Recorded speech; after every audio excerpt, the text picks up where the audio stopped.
Hello friends, എല്ലാവർക്കും team ലക്ഷ്യ കേരളയുടെ YouTube ചാനലിലേക്ക് സ്വാഗതം.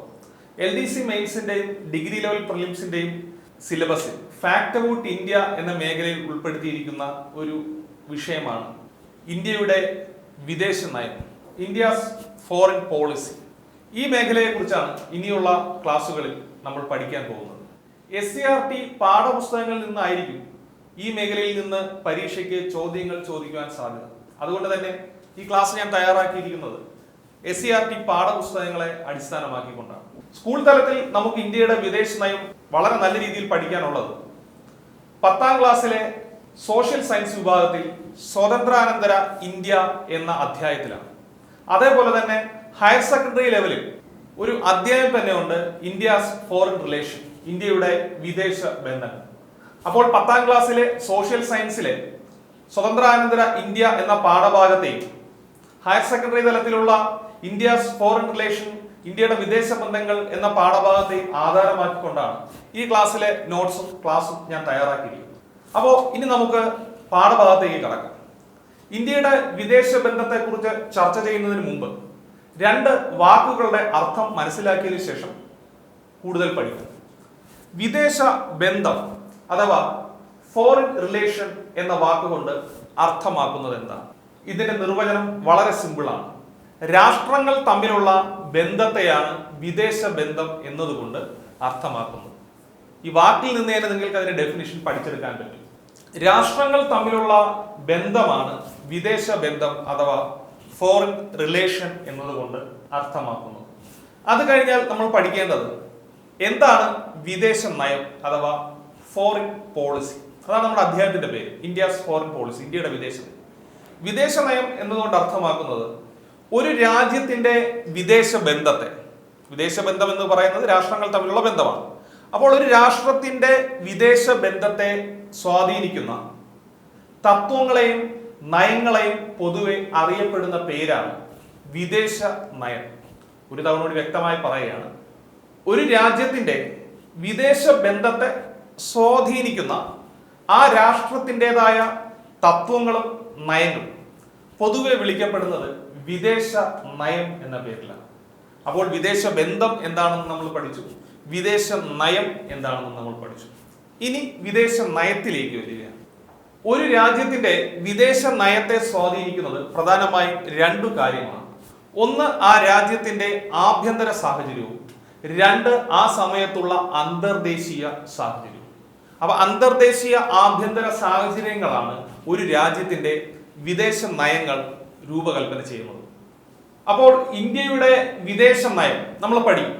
ഇന്ത്യയുടെ വിദേശ നയത്തെ സ്വാധീനിച്ചിരിക്കുന്നത് ഇന്ത്യ സ്വാതന്ത്ര്യം നേടുന്ന സമയത്ത് ഇന്ത്യയിൽ ഉണ്ടായിരുന്ന ആഭ്യന്തര പ്രശ്നങ്ങളും ആഭ്യന്തര സാഹചര്യങ്ങളും, അതേപോലെ തന്നെ ഇന്ത്യ സ്വാതന്ത്ര്യം നേടുന്നത് 1947-ലാണ്.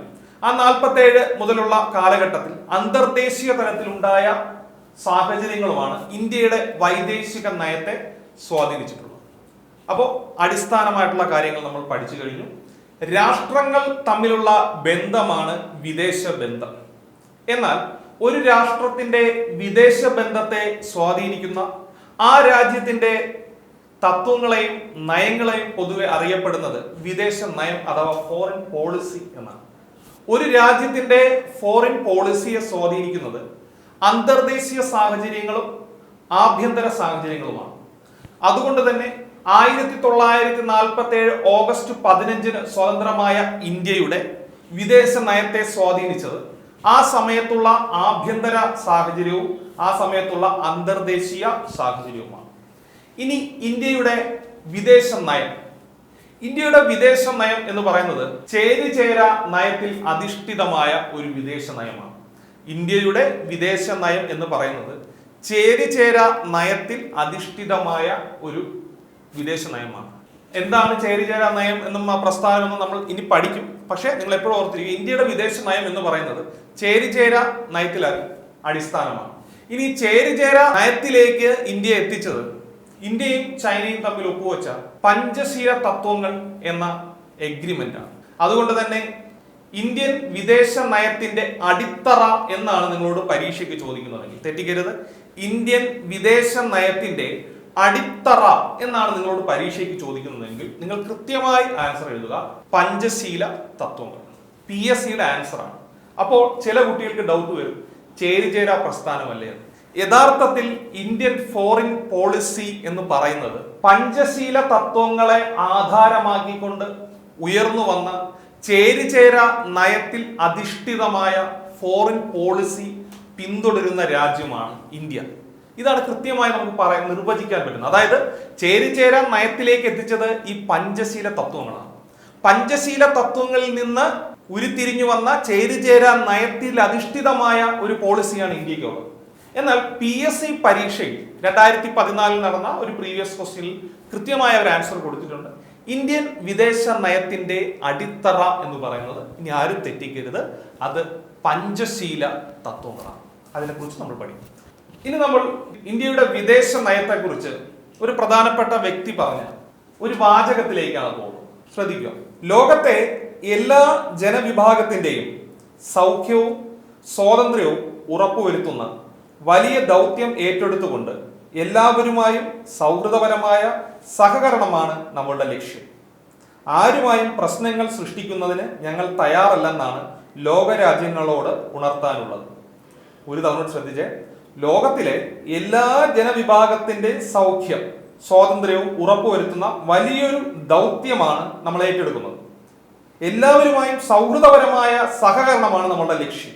ആരുമായും പ്രശ്നങ്ങൾ ഉണ്ടാക്കാൻ ഞങ്ങൾ തയ്യാറല്ല എന്നാണ് ലോക രാജ്യങ്ങളോടായി ഇന്ത്യക്ക് പറയാനുള്ളത്, അല്ലെങ്കിൽ ഉണർത്തിക്കാനുള്ളത്. ഈ വാചകം 10ാം ക്ലാസ്സിലെ SCERT സോഷ്യൽ സയൻസ് ബുക്കിൽ നൽകിയിരിക്കുന്ന ഒരു ബോക്സാണ്. ഇത് ആരാണ് അഭിപ്രായപ്പെട്ടത്? വേറെ ആരുമല്ല, ഇന്ത്യൻ വിദേശ നയത്തിന്റെ ശില്പി എന്നറിയപ്പെടുന്ന ജവഹർലാൽ നെഹ്റുവാണ്. വരാൻ പോകുന്ന ഏതെങ്കിലും PSC പരീക്ഷയിൽ ഞാൻ ഈ കാണിച്ച ബോക്സ് അതേപോലെ തന്നതിനു ശേഷം ഇത് ആരുടെ വാക്കുകളാണ് എന്ന് പരീക്ഷയ്ക്ക് ചോദിക്കും. ഈ വാചകം മുഴുവനും മനഃപ്പാഠമായി പഠിച്ചു വെക്കേണ്ട ആവശ്യമൊന്നുമില്ല. നിങ്ങൾ ഓർത്തിരിക്കുക, ഒരു രാജ്യത്തിനോടും പ്രശ്നങ്ങൾ സൃഷ്ടിക്കാൻ ഞങ്ങൾക്ക് താല്പര്യമില്ല. ലോകത്തിന്റെ സൗഖ്യവും സ്വാതന്ത്ര്യവുമാണ് പ്രധാനം. എല്ലാവരുമായി സൗഹൃദപരമായ ഒരു സാഹചര്യം ഒരുക്കുക എന്നുള്ളതാണ് ലക്ഷ്യം എന്നൊക്കെ പറഞ്ഞുകൊണ്ടുള്ള ഈ വാചകം ആരുടെയാണെന്ന് ചോദിച്ചാൽ വേറെ ഒന്നുമല്ല, ഇന്ത്യയുടെ വിദേശ നയത്തിന്റെ ശില്പി എന്നറിയപ്പെടുന്ന ജവഹർലാൽ നെഹ്റുവിനെയാണ്. അതുകൊണ്ട് തന്നെ PSC പരീക്ഷയ്ക്ക് ചോദിക്കാൻ കഴിയും, ഇന്ത്യയുടെ വിദേശ നയത്തിന്റെ ശില്പി എന്ന് വിശേഷിപ്പിക്കുന്നത് ആരെ? ജവഹർലാൽ നെഹ്റുവിനെയാണ്. ഇനി തന്നിരിക്കുന്ന സിലബസ് ഇന്ത്യൻ വിദേശ നയം എന്നതാണ്. ഈ മേഖലയിൽ നിന്ന് നമ്മൾ പഠിക്കേണ്ടത് എന്തൊക്കെയാണ്? ക്ലാസ്സുകളായി നിങ്ങൾക്ക് യൂട്യൂബിലൂടെ ലഭിക്കും. എങ്കിലും ഇത് സ്വയം പ്രിപ്പയർ ചെയ്യുന്ന കുട്ടികളുണ്ട്. അവരുടെ അറിവിലേക്ക് ഇന്ത്യൻ വിദേശ നയത്തിൽ നിന്ന് എന്തൊക്കെയാണ് നിങ്ങൾ പഠിച്ചിരിക്കേണ്ടത്? 1. പഞ്ചശീല തത്വങ്ങൾ. 2. ചേരിചേരാ നയം. 3. ഇന്ത്യ ചൈന യുദ്ധത്തിന്റെ കാരണങ്ങളും അതിന്റെ പ്രത്യാഘാതങ്ങളും. 4. ഇന്ത്യയും പാകിസ്ഥാനുമായുള്ള യുദ്ധങ്ങളും അതിന്റെ അനന്തരഫലവും. 5. ഇന്ത്യയുടെ ആണവ നയം. 6. ഇന്ത്യയുടെ ഇതര അയൽ പ്രദേശങ്ങൾ. ഇത്രയും മേഖലയാണ് പഠിക്കേണ്ടത്. അതായത് പഞ്ചശീല തത്വം, ചേരിചേരാ പ്രസ്ഥാനം, ഇന്ത്യയും ചൈനയും, ഇന്ത്യയും പാകിസ്ഥാനും, ഇന്ത്യയുടെ ആണവ നയം, അതുപോലെ മറ്റു അയൽ രാജ്യങ്ങൾ, ഇതര അയൽ രാജ്യങ്ങൾ, ഇന്ത്യ പാകിസ്ഥാനും കൂടാതെ ശ്രീലങ്ക, ഭൂട്ടാൻ, നേപ്പാൾ, മ്യാൻമാർ, അവരൊക്കെ ആയിട്ടുള്ള എന്തെങ്കിലും വിദേശ നയത്തിൽ അടിസ്ഥാനപ്പെടുത്തിക്കൊണ്ടുള്ള എഗ്രിമെന്റുകൾ, ഇതൊക്കെയാണ് ഈ മേഖലയിൽ നിന്നും പഠിക്കേണ്ടത്. അപ്പൊ ഈ 6 കാര്യങ്ങളെ അടിസ്ഥാനപ്പെടുത്തിക്കൊണ്ട് നിങ്ങൾ നോട്ട് തയ്യാറാക്കി പഠിക്കുക. ക്ലാസ്സുകൾ യൂട്യൂബിലൂടെ ലഭിക്കുന്നതായിരിക്കും. ഇതാണ് ഇന്ത്യൻ വിദേശ നയം. അതിൽ 1ാമത്തെ മേഖലയിൽ കടക്കുന്നു, പഞ്ചശീല തത്വം. 1954 ഇന്ത്യയും ചൈനയും തമ്മിൽ അതിർത്തി തർക്കമുണ്ടായപ്പോൾ ഇന്ത്യയുടെ പ്രധാനമന്ത്രിയായ ജവഹർലാൽ നെഹ്റു ചൈനീസ് പ്രധാനമന്ത്രിയായ ചൗ ഇൻ ലായും തമ്മിൽ ഒപ്പുവെച്ച ഉടമ്പടിയാണ് പഞ്ചശീല തത്വം. വളരെ ബേസ് ആയിട്ടുള്ള ചോദ്യങ്ങളാണ്, അതുകൊണ്ട് ഈ മേഖല ഞാൻ വലിച്ചു നീട്ടുന്നില്ല. PSCയിൽ നിന്നുള്ള ചോദ്യം, ഇന്ത്യൻ വിദേശ നയത്തിന്റെ അടിത്തറ എന്ന് വിശേഷിപ്പിക്കുന്നത് പഞ്ചശീല തത്വത്തെയാണ്. പഞ്ചശീല തത്വങ്ങൾ ഒപ്പുവെച്ച രാജ്യങ്ങൾ ഏതൊക്കെയാണ്? ഇന്ത്യയും ചൈനയും. പഞ്ചശീല തത്വം ഒപ്പുവെച്ച വർഷം 1954. പഞ്ചശീല തത്വത്തിൽ ഒപ്പുവെച്ചത് ആരൊക്കെ? ജവഹർലാൽ നെഹ്റു, ചൗ ഇൻ ലായുമാണ്. പഞ്ചശീല തത്വങ്ങൾ എന്ന് പറയുന്നത് 2 രാജ്യങ്ങളും പരസ്പര സമ്മതത്തോടു കൂടി അംഗീകരിച്ച 5 തത്വങ്ങളാണ്.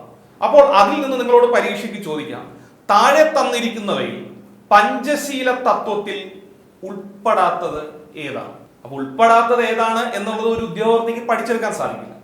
പക്ഷേ ഉൾപ്പെടുന്നത് ഏതാണെന്ന് അറിഞ്ഞാൽ ഉൾപ്പെടാത്തത് കണ്ടെത്താൻ കഴിയും. ഉൾപ്പെടുന്ന 5 തത്വങ്ങൾ ഇവയാണ്. SCERT പാഠപുസ്തകത്തിൽ കൊടുത്തിരിക്കുന്ന അതേ വാചകങ്ങൾ തന്നെ നമുക്ക് അങ്ങ് പഠിച്ചെടുക്കാം. രാജ്യത്തിന്റെ അതിർത്തിയും പരമാധികാരവും പരസ്പരം അംഗീകരിക്കുക. 2. പരസ്പരം ആക്രമിക്കാതിരിക്കുക. 3. ആഭ്യന്തര കാര്യങ്ങളിൽ പരസ്പരം ഇടപെടാതിരിക്കുക. 4. സമത്വവും പരസ്പര സഹായവും ഉറപ്പുവരുത്തുക. 5. സമാധാനപരമായ സഹവർത്തിത്വം പാലിക്കുക. ഈ 5 കാര്യങ്ങളാണ് പഞ്ചശീല തത്വങ്ങൾ വരുന്നത്. അതായത് രാജ്യങ്ങളുടെ അതിർത്തികളെയും പരമാധികാരത്തെയും അംഗീകരിക്കുക, പരസ്പരം ആക്രമിക്കാതിരിക്കുക, ആഭ്യന്തര കാര്യങ്ങളിൽ ഇടപെടാതിരിക്കുക, സമത്വവും പരസ്പര സഹായവും ഉറപ്പുവരുത്തുക, സമാധാനപരമായ സഹവർത്തിത്വം പാലിക്കുക. ഈ 5 തത്വങ്ങളാണ് പഞ്ചശീല തത്വങ്ങൾ എന്ന് പറയുന്നത്. ഇന്ത്യയും ചൈനയും തമ്മിൽ ഒപ്പുവെച്ചു. ഈ പഞ്ചശീല തത്വത്തിൽ അധിഷ്ഠിതമായിക്കൊണ്ട് ഉയർന്നു വന്ന പുതിയൊരു മൂവ്മെന്റ് ആണ് ചേരിചേര പ്രസ്ഥാനം. പഞ്ചശീല തത്വങ്ങളിൽ പറയുന്ന ആശയങ്ങളിൽ നിന്ന് ഉരുത്തിരിഞ്ഞു വന്ന മറ്റൊരാശയമാണ് ചേരിചേര പ്രസ്ഥാനം. അപ്പോൾ പഞ്ചശീല തത്വം ഇത്രയും പഠിച്ചാൽ മതി, കാരണം ബേസ് ആയിട്ടുള്ള കാര്യമാണ്. ഇനി നമ്മൾ പഠിക്കുന്നത് ചേരിചേര പ്രസ്ഥാനവും ഇന്ത്യയും എന്ന മേഖലയാണ്. ചേരിചേര പ്രസ്ഥാനത്തെ കുറിച്ച് പഠിച്ചു തുടങ്ങുന്നതിന് മുമ്പ് അതെന്താണെന്ന് വ്യക്തമായി മനസ്സിലാവുന്ന രീതിയിൽ ജവഹർലാൽ നെഹ്റുവിന്റെ ഒരു അഭിപ്രായമുണ്ട്. ഹയർ സെക്കൻഡറി തലത്തിൽ പൊളിറ്റിക്കൽ സയൻസിൽ പഠിക്കാനുള്ള ഇന്ത്യയുടെ വിദേശ ബന്ധങ്ങൾ എന്ന പാഠഭാഗത്തിൽ നൽകിയിരിക്കുന്ന ഒരു ബോക്സ് ആണ്. അതുകൊണ്ട് ഇനി ഈ ബോക്സ് നിങ്ങളോട് ചോദിക്കാൻ സാധ്യതയുള്ളതാണ്. ചേരിചേരായ്മ കൊണ്ട് അർത്ഥമാക്കുന്നത് ഒരു സൈനിക ചേരിയുമായുള്ള ബന്ധമില്ലായ്മ എന്നതാണ് എന്ന് അഭിപ്രായപ്പെട്ടത് ജവഹർലാൽ നെഹ്റു. അതായത് ചേരിചേര നയം എന്നതുകൊണ്ട് അർത്ഥമാക്കുന്നത് ഒരു സൈനിക ചേരിയുമായുള്ള ബന്ധമില്ലായ്മയാണ്, ബന്ധമില്ല എന്നുള്ളതാണ്. അപ്പൊ എന്താണ് ഒരു സൈനിക ചേരിയുമായുള്ള ബന്ധമില്ലായ്മ എന്ന് പറയുന്നത്? അപ്പൊ എന്തൊക്കെയാണ് ഈ സൈനിക ചേരികൾ? അപ്പോൾ അതിലേക്ക് കടക്കാം. അതിനുമുമ്പ് ഈ ബോക്സ് ഓർത്തിരിക്കുക. ചേരിചേരായ്മ കൊണ്ട് അർത്ഥമാക്കുന്നത് ഒരു സൈനിക ചേരിയുമായുള്ള ബന്ധമില്ലായ്മയാണ് എന്ന് അഭിപ്രായപ്പെട്ടത് ആര്? ജവഹർലാൽ നെഹ്റു. 2ാം ലോക മഹായുദ്ധാനന്തരം ലോകത്തിൽ 2 ശാക്തിക ചേരികൾ ഉണ്ടായി എന്നുള്ള കാര്യം എല്ലാവർക്കും അറിയാം. അമേരിക്കയുടെ നേതൃത്വത്തിലുള്ള ഒരു ചേരിയും സോവിയറ്റ് യൂണിയന്റെ നേതൃത്വത്തിലുള്ള മറ്റൊരു ചേരി. മറ്റു രാജ്യങ്ങൾ അവരുടെ നിലനിൽപ്പിനും ആശ്രയത്തിനും വേണ്ടി 2 ചേരിയിലെയും ഏതെങ്കിലും ഒരു ചേരിയുടെ ഭാഗമായി മാറുന്ന ഒരു സമയമായിരുന്നു ശീതസമര കാലഘട്ടത്തിന്റെ സമയമായിരുന്നു ആ പീരീഡ്. എന്നാൽ ഈ 2 ചേരിയോടും തുല്യമായ അകലം പാലിച്ചുകൊണ്ട്, എന്നാൽ എല്ലാ രാജ്യങ്ങളോടും സൗഹൃദം പുലർത്തിക്കൊണ്ടും ഉയർന്നു വന്ന പുതിയൊരു ആശയമാണ് ചേരിചേരായ്മ എന്ന് പറയുന്നത്. അതായത് ഈ 2 ചേരിയുടെ ഭാഗമല്ല. ഇതാണ് നെഹ്റു അഭിപ്രായപ്പെട്ട ചേരിചേരാ നയം. എന്താണ് ചേരിചേരായ്മ എന്നതുകൊണ്ട് അർത്ഥമാക്കുന്നത്? ഒരു സൈനിക ചേരിയുമായുള്ള ബന്ധമില്ലായ്മയാണ്. അതായത് ബന്ധമില്ല, ഈ 2 ചേരിയിലും ബന്ധമില്ല, എന്നാൽ തുല്യ അകലം പാലിച്ചുകൊണ്ട് എല്ലാ രാജ്യങ്ങളോടും സൗഹൃദം പാലിച്ചുകൊണ്ടാണ് മുമ്പോട്ട് പോകാൻ തീരുമാനിച്ചത് ആ കാലഘട്ടത്തിൽ. ഇതിനെയാണ് ചേരിചേരായ്മ എന്ന് പറയുന്നത്. ഇതിന്റെ ചേരിചേരാ നയത്തിന്റെ മുഖ്യ ശില്പി എന്ന് പറയുന്നത് നമ്മുടെ വിദേശ നയത്തിന്റെ ശില്പിയായ ജവഹർലാൽ നെഹ്റുവിനെ തന്നെയാണ്.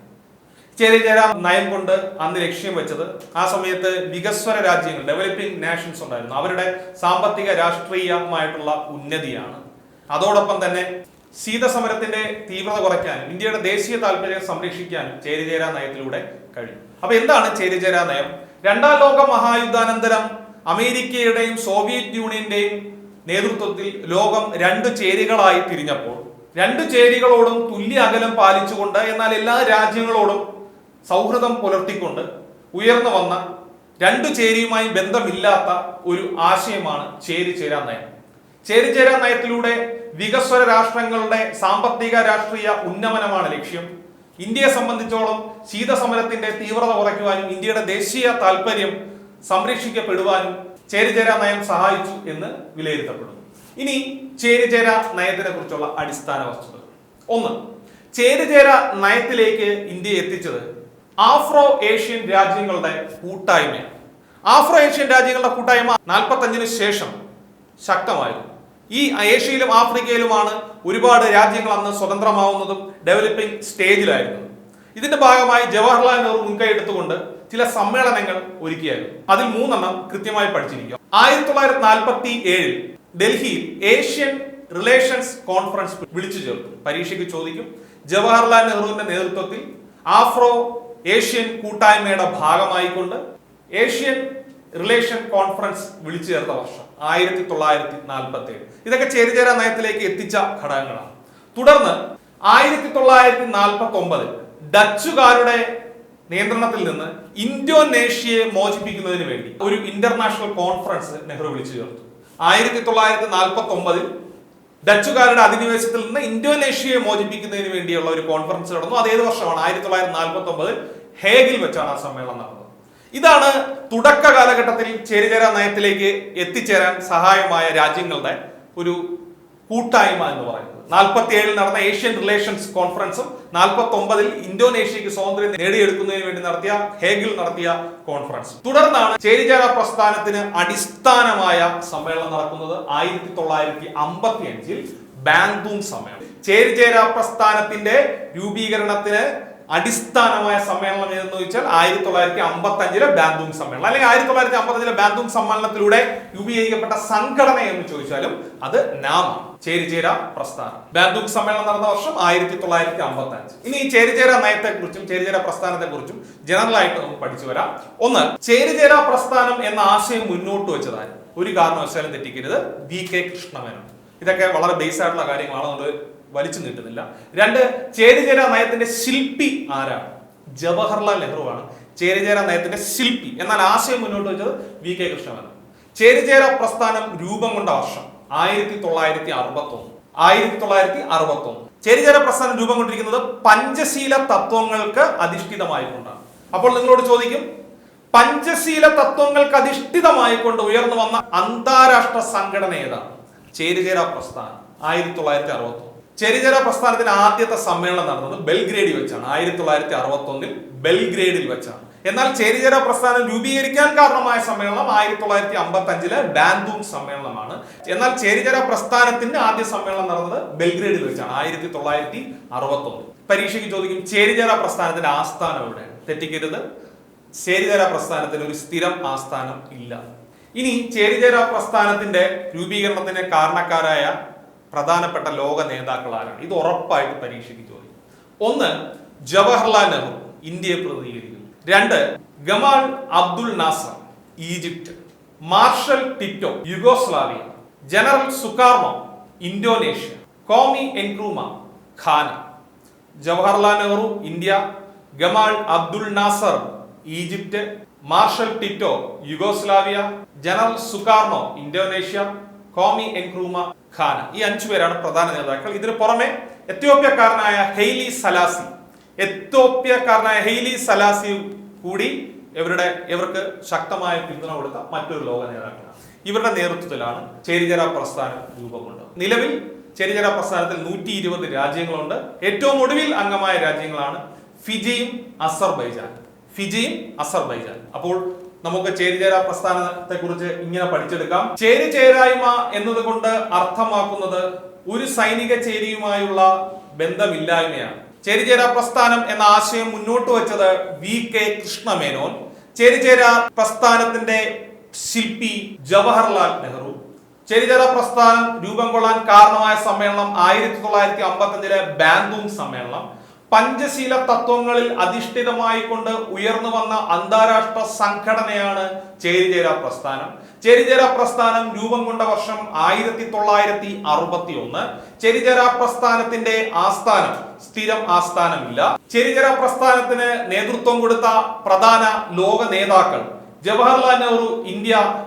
Gamal Abdul Nasser, Egypt. Marshal Tito, Yugoslavia. General Sukarno, Indonesia. Kwame Nkrumah, Ghana. ഇവർക്ക് പുറമെ ഹെയ്ലി സലാസി, എത്യോപ്യ. നിലവിൽ 120 രാജ്യങ്ങളുണ്ട്. ഫിജിയും അസർബൈജാനാണ് ഒടുവിൽ ജോയിൻ ചെയ്തത്. ഇന്ത്യൻ വിദേശ നയവുമായി ബന്ധപ്പെട്ട് 6 വസ്തുതകളാണ് പഠിച്ചിരിക്കേണ്ടത് എന്ന് ഞാൻ പറഞ്ഞായിരുന്നു. അതിൽ 2 കാര്യങ്ങൾ നമ്മൾ കംപ്ലീറ്റ് ചെയ്തു. ഒന്ന്, പഞ്ചശീല തത്വവും. 2, ചേരിചേരാ നയവും. ഇനി നമുക്കുള്ളത് ഇന്ത്യയും ചൈനയുമായുള്ള യുദ്ധങ്ങളും അതിനെ തുടർന്നുണ്ടായ പ്രത്യാഘാതങ്ങളും, ഇന്ത്യ പാകിസ്ഥാൻ യുദ്ധങ്ങളും അതിനെ തുടർന്നുണ്ടായ അനന്തര ഫലങ്ങളും, പിന്നെ ഇന്ത്യയുടെ ആണവ നയം, ഇതര അയൽ രാജ്യങ്ങളുമായുള്ള ബന്ധങ്ങളും വിദേശ നയങ്ങളും. ഇനിയുള്ള ക്ലാസ്സുകൾക്കായി ലക്ഷ്യയുടെ യൂട്യൂബ് ചാനൽ സബ്സ്ക്രൈബ് ചെയ്യാൻ മറക്കരുത്. നന്ദി.